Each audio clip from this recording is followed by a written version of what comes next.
हमने जो लास्ट देखा था वो हमारा क्या था, इवापोरेशन और उसको अफेक्ट करने वाले फैक्टर। ठीक है, तो याद रखिएगा, वो काफ़ी इम्पोर्टेंट टॉपिक है। अब यहाँ पे हमने जो है लास्ट हमने देखना है क्या, तो इवापोरेशन कॉज कूलिंग। ठीक है, तो ये जो हेडिंग आपको दिख रही है इवापोरेशन कॉज कूलिंग, इसके ऊपर बहुत सारे क्वेश्चंस पुट अप होते हैं। ठीक है, तो कुछ मैं एज अ एग्जांपल्स आपको समझा दूंगा और कुछ और भी आपको कहीं मिलेंगे और समझ नहीं आएगा तो पूछ लीजिएगा।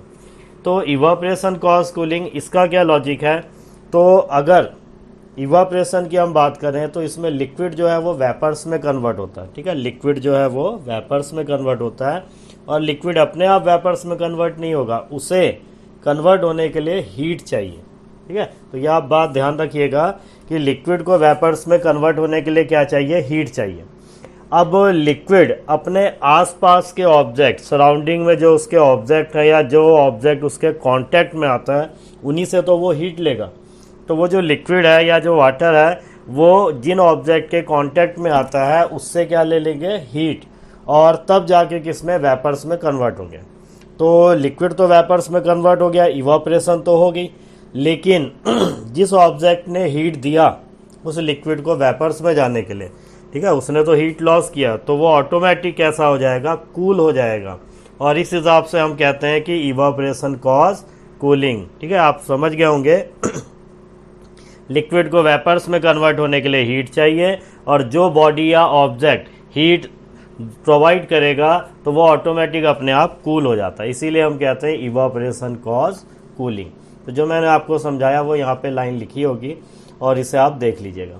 ठीक है, इसके बाद हम कुछ एग्जांपल्स देख लेते हैं। ठीक है, तो यहाँ पे अगर हम बात करें तो हम एक यहाँ पे पहला क्वेश्चन जो है हम यहाँ पे ले लेते हैं in the form of example कि why should we wear cotton cloth in summer, कि गर्मियों के दिनों में हम जो है कॉटन क्लॉथ क्यों पहनते हैं।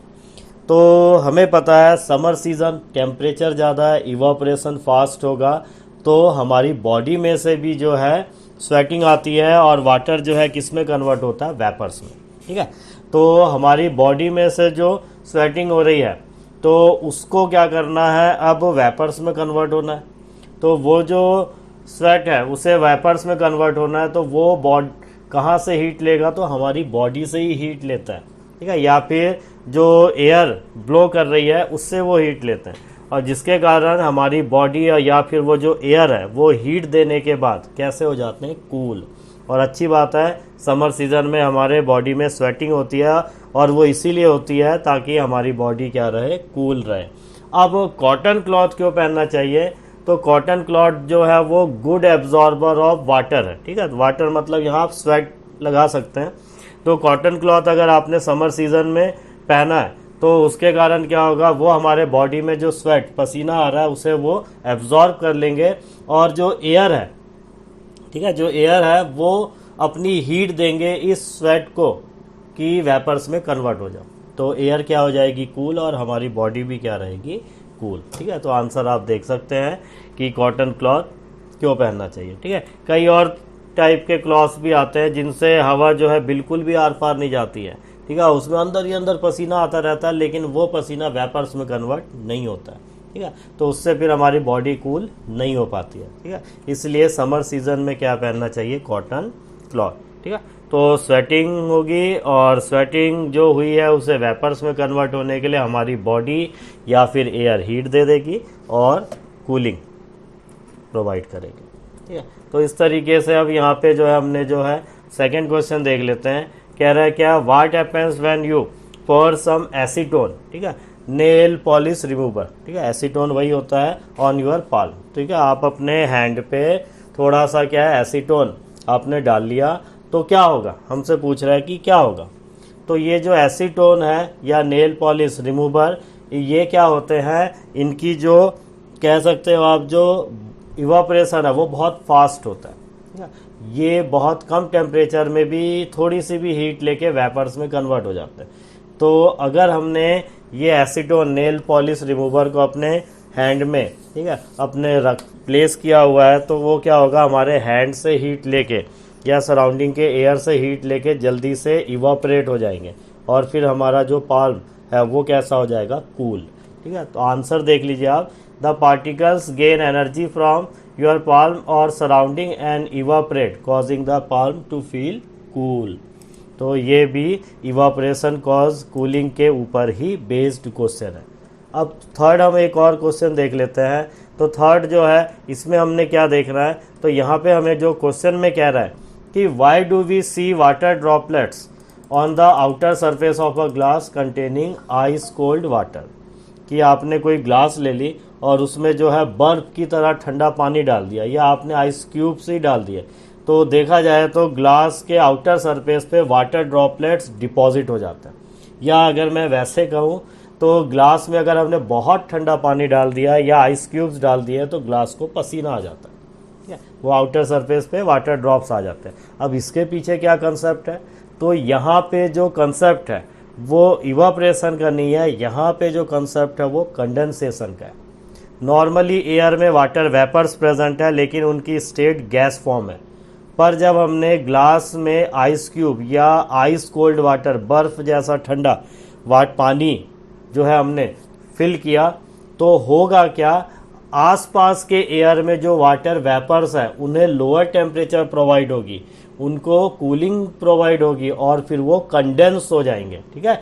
एयर में वाटर वेपर गैस फॉर्म में है लेकिन ये आइस या आइस कोल्ड वाटर के कारण टेम्परेचर बहुत लो हो जाता है और सराउंडिंग में, उस ग्लास के सराउंडिंग में जो एयर है उसमें जो वाटर वेपर्स है वो उनका कंडेंसेशन होता है और कंडेंस होके फिर वो वेपर्स किस में आएंगे, लिक्विड फॉर्म में।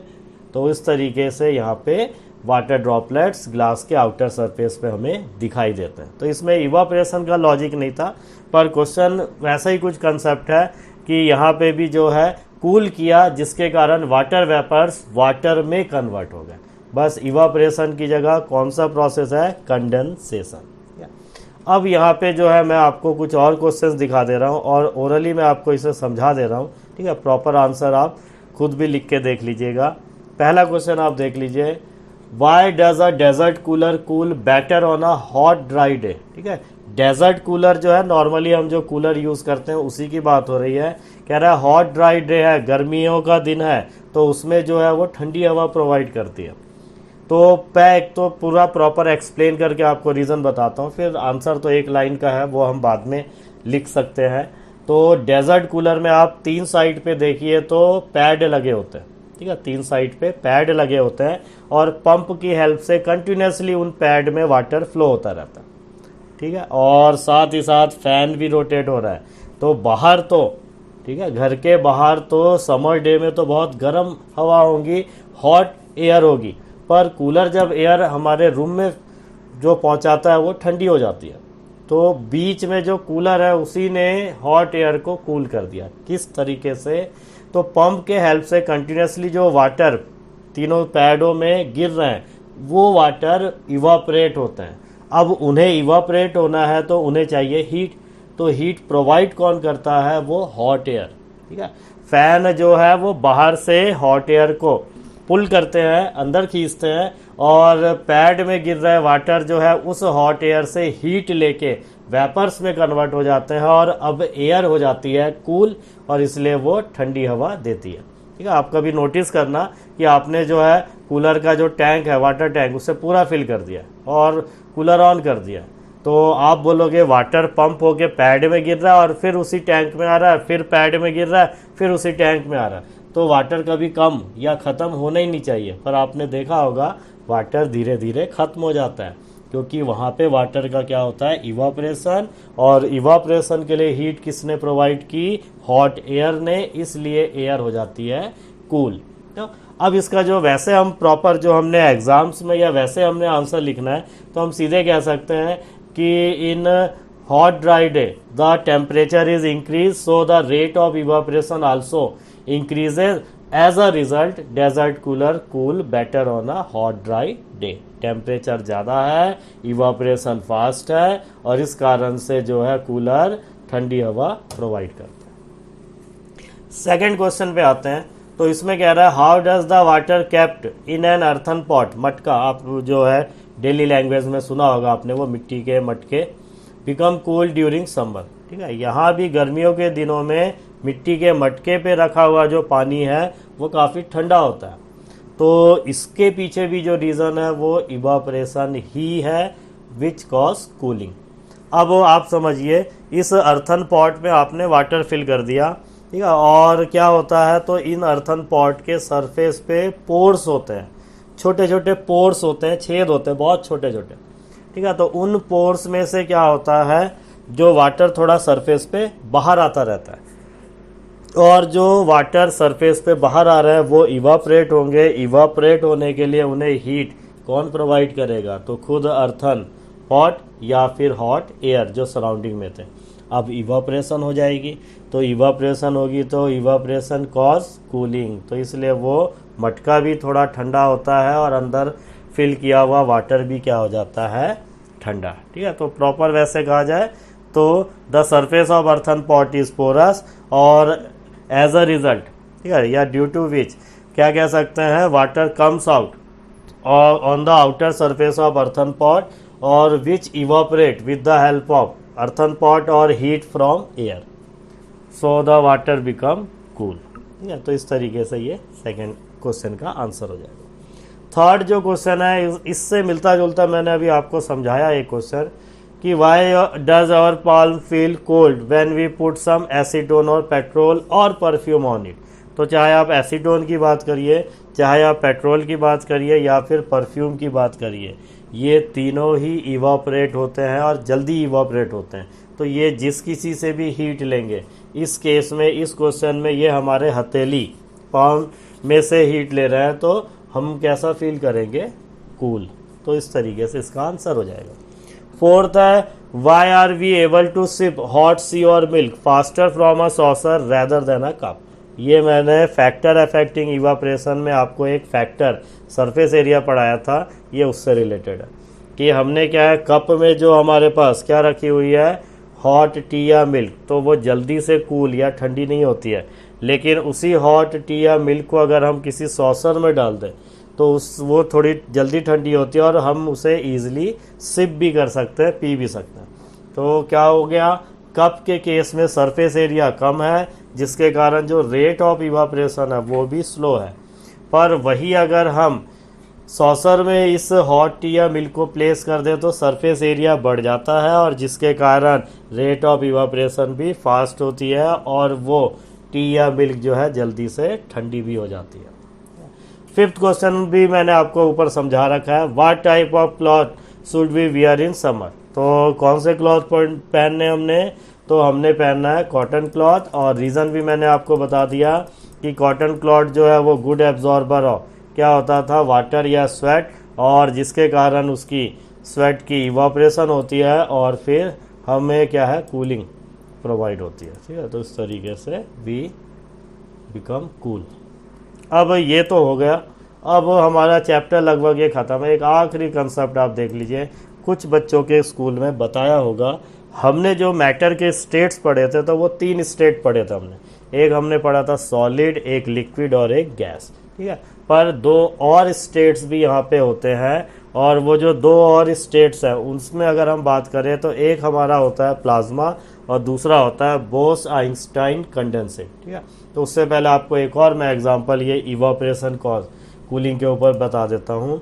क्या होता है, तो देख लीजिए, after a hot sunny day, ठीक है, जब गर्मियों के दिनों में सनसेट हो जाती है तो लोग क्या करते हैं, अपने घरों की छत पे या घर के आगे जो ओपन ग्राउंड है उस पर वाटर स्प्रेड करते हैं, स्प्रिंकल करते हैं, छिड़कते हैं।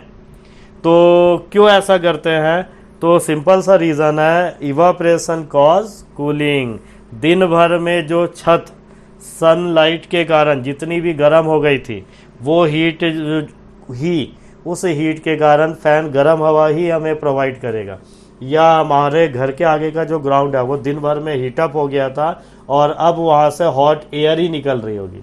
तो वाटर स्प्रिंकल करने के कारण क्या है, जितनी भी हीट दिन भर में रूफ ने या ग्राउंड ने एब्जॉर्ब की थी, वो हीट यूज अप हो जाएगी उस वाटर को इवापोरेट करने में, जिसके कारण वो जो रूफ है या फिर जो ओपन ग्राउंड है वो क्या हो जाएगी, कूल, ठीक है। तो ये गांव इलाकों में ज़्यादा किया जाता है क्योंकि वहाँ घर के बाहर, ठीक है, थोड़ा जो ओपन ग्राउंड होता है वहाँ लोग सोते हैं, तो वो ऐसे इवनिंग टाइम पे वाटर स्प्रेड कर देते हैं ताकि जितनी भी हीट थी वो यूज़ अप हो जाए वाटर को इवापरेट करने में, और रात को आसपास हवा कैसी हो, ठंडी हो। हाँ, अब मैंने वो जो दो और स्टेट है उसकी मैंने यहाँ पे बात की थी, तो वो देख लेते। एक मैंने कहा था प्लाज्मा और दूसरा मैंने कहा था बोस आइंस्टाइन कंडेंसेट। वैसे ये अर्थ पे तो प्रेजेंट है, मतलब नेचुरली प्रेजेंट नहीं है। प्लाज्मा की अगर हम बात करें तो प्लाज्मा जो है वो कहाँ प्रेजेंट है, तो स्टार्स के अंदर, ठीक है। सन भी हमारा एक स्टार है, तो सन और स्टार के अंदर है। तो तीन नाम तो हमने देख रखे थे। फोर्थ स्टेट आपका ये कौन सा आ गया, प्लाज्मा। और फिफ्थ स्टेट जो आपका आ जाएगा वो कौन सा आ जाएगा, बोस आइंस्टाइन कंडेंसेट, ठीक है। दो साइंटिस्टों को क्रेडिट जाता है, इसलिए नाम पे भी एक बोस और दूसरा आइंस्टाइन नाम आ रहा है।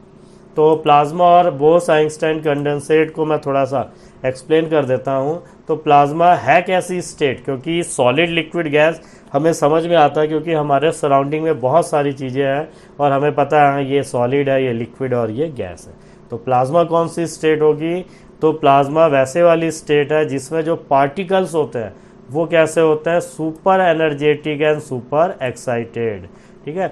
सुपर एनर्जेटिक और सुपर एक्साइटेड पार्टिकल्स मतलब क्या हुआ, तो जैसे वो पॉपकॉर्न है तो देखा होगा आपने, उसे हॉट सरफेस पे जो है उसे प्लेस किया जाता है तो वो पूरा ओपन सा हो जाता है और साउंड भी प्रोड्यूस करता है। तो वहाँ पे वो भी एक तरीके से एनर्जेटिक या एक्साइटेड पार्टिकल का काम कर रहा है। मतलब नॉर्मली पार्टिकल्स में एनर्जी होती है, पर अगर एक्स्ट्रा एनर्जी मिल जाए तो वो सुपर एनर्जेटिक हो जाते हैं, सुपर एक्साइटेड हो जाते हैं।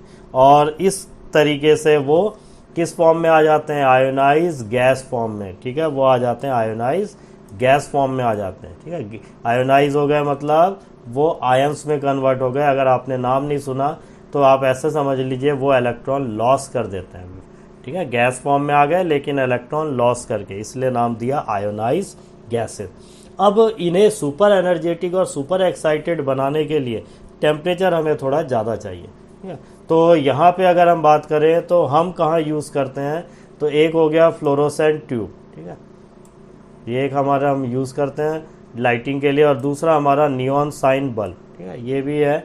तो इन दोनों में ही क्या प्रेजेंट होता है, प्लाज्मा, ठीक है। तो इस तरीके से अगर हम कहें हमारे आसपास या हम कहाँ प्लाज्मा स्टेट ऑफ मैटर को यूज़ करते हैं, तो फ्लोरोसेंट ट्यूब और नियॉन साइन बल्ब। तो अब नियॉन साइन बल्ब में क्या होता है, नियॉन गैस होती है, लेकिन जब उसमें से करंट या इलेक्ट्रिसिटी फ्लो होती है तो वो भी किस फॉर्म में कन्वर्ट हो जाता है, आयोनाइज गैस फॉर्म में। और आयोनाइज गैस फॉर्म में आ जाता है तो तब वो किस स्टेट में होता है, प्लाज्मा। आप नॉर्मली स्विच ऑफ कर दोगे, फिर वो जो है इलेक्ट्रिसिटी फ्लो होना बंद होगा, फिर वो नॉर्मली नियॉन गैस हो जाएगा। तो आयोनाइज गैस कब होगा, जब इलेक्ट्रिसिटी प्रोवाइड की। सेम ऐसे ही फ्लोरोसेंट ट्यूब के अंदर कौन सी गैस फिल होती है, हीलियम गैस या कोई और गैस भी फिल करेंगे। यहाँ पे भी जैसे ही स्विच ऑन किया हमने तो क्या फ्लो होती है, इलेक्ट्रिसिटी फ्लो होती है, और उस इलेक्ट्रिसिटी के कारण ये हीलियम गैस भी आयोनाइज हो जाता है, लाइट एमिट करता है। तब जाके जब स्विच ऑन है और इलेक्ट्रिसिटी फ्लो हो रही है तब हमें फ्लोरोसेंट ट्यूब या नियॉन साइन बल्ब के अंदर कौन सी स्टेट मिलती है, हमारी फोर्थ स्टेट, जो कि क्या है, प्लाज्मा। तो इस तरीके से ये प्लाज्मा स्टेट के बारे में हमने समझ लिया, ठीक है। थोड़ा सा मैंने और यहाँ पे लाइन दे रखी है, वो आप पढ़ लीजिएगा, जो मैंने आपको समझाया अभी उसी से रिलेटेड यहाँ पे जो है पॉइंट दिया हुआ है, ठीक है। आइए अब जो हमारा लास्ट स्टेट है और फिर हमारा जो चैप्टर जो है वो ख़त्म हो जाएगा। और पर आपसे रिक्वेस्ट है कि आप जो इंटेक्स के क्वेश्चन है और जो एक्सरसाइज के क्वेश्चन है उन्हें आप एक बारी पढ़ के देखें, आंसर लिख के देखें, और फिर अगर किसी में कोई डाउट होगा किसी क्वेश्चन में तो आप पूछ लीजिएगा। आइए अब जो फिफ्थ स्टेट है वो कौन सा है, तो बोस आइंस्टाइन कंडेंसेट। तो बोस आइंस्टाइन कंडेंसेट, तो इन्होंने जो है यहाँ पे क्या है, जो इंडियन फिजिसिस्ट थे कौन सा, सत्येंद्र नाथ बोस, इन्होंने जो है कुछ कैलकुलेशन करके हमें फिफ्थ स्टेट ऑफ मैटर भी बताई थी। और साथ ही साथ किन्होंने कैलकुलेशन किया था, अल्बर्ट आइंस्टाइन ने, उन्होंने भी कहा था। तो फाइनली कंक्लूजन एक फिफ्थ स्टेट आई, और दोनों का कंसेप्ट था, इसलिए नाम ही क्या दे दिया, बोस आइंस्टाइन कंडेंसेट, ठीक है। तो ये हमारी फिफ्थ स्टेट ऑफ मैटर है। अब इसमें क्या होता है, अभी प्लाज्मा में हमने क्या किया था, गैस में इलेक्ट्रिसिटी फ्लो की थी, टेम्परेचर बढ़ा था और वो आयोनाइज किया था उसे। यहाँ हम क्या करते हैं, जो बोस आइंस्टाइन कंडेंसेट है ये जो है इस form by cooling a gas, ठीक है। वहाँ हमने गैस को हॉट किया था, हीट किया था, एक्साइटेड किया था, और इस केस में हम गैस को क्या करेंगे, कूल करेंगे, और बहुत ही ज़्यादा कूल करेंगे, और इतना कूल कर देंगे कि उसकी जो डेंसिटी होगी वो एयर से भी बहुत कम हो जाएगी। आप अगर देख रहे होंगे तो लिखा होगा about 100,000 the 100,000 the density of normal air. Air की डेंसिटी का 1/100 या 1/1000 तक डेंसिटी हो जाती है, और तब जाके हमें फिफ्थ स्टेट मिलता है जो कि बोस आइंस्टाइन कंडेंसेट है। तो इस तरीके से हमारा ये चैप्टर ख़त्म हो गया है। अगर आपको कुछ टॉपिक या कोई कंसेप्ट लगा हो कि मिस हुआ है तो आप बता दीजिएगा, ठीक है, वो फिर मैं आपको समझा दूंगा।